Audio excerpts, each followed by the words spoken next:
This brief tutorial of the Healthcare Reform Action Plan, or H1, is designed to give you an overview of the output provided in this PPACA compliance document. The first section of this form, under Employer Information, is just a rehash of the input that you, the employer, have provided.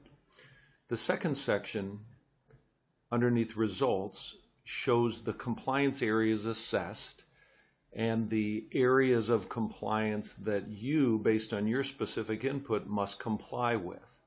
So we're trying to tell you exactly how many areas of the law that are necessary based on your current plan offering, current size, and current information that you must comply with. Underneath the Results section, we get very specific about the size of your group, how many entities you have noted, how many employees across the entities, the hours worked, and then the number of employees eligibility by hour.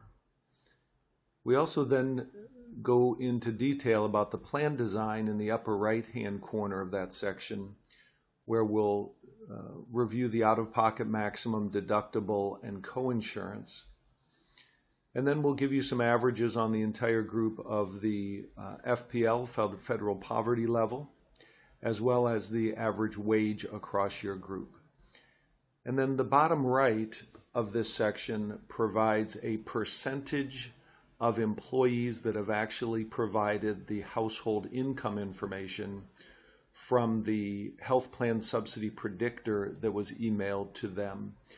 This information, of course, is critical because it determines the accuracy of the output that is available to determine subsidy eligibility. From there, we move to the 4 compliance areas of the Healthcare Reform Action Plan, sections 1 through 4. Section 1 gets specifically into eligibility and enrollment. And again, if your eyes move from right to left to the left-hand section of Section 1, you'll see the PPACA compliance areas that we've assessed, if you must comply, if so, when you must comply, and then who takes action, whether it's the employer or your health insurance carrier. And then the compliance area description, which gives you a detailed explanation of that particular compliance area. Now, what's critical to note here is that based on your specific input, based on your size, and based on all the specific demographics of your group, we're telling you exactly which areas of the law that are necessary for you to comply with, and when, and who takes action. So we move from Section 1 to Section 2. Section 2 is the communication reporting area of the law. And again, 5 areas that we assess. It'll tell you exactly how many you must comply with.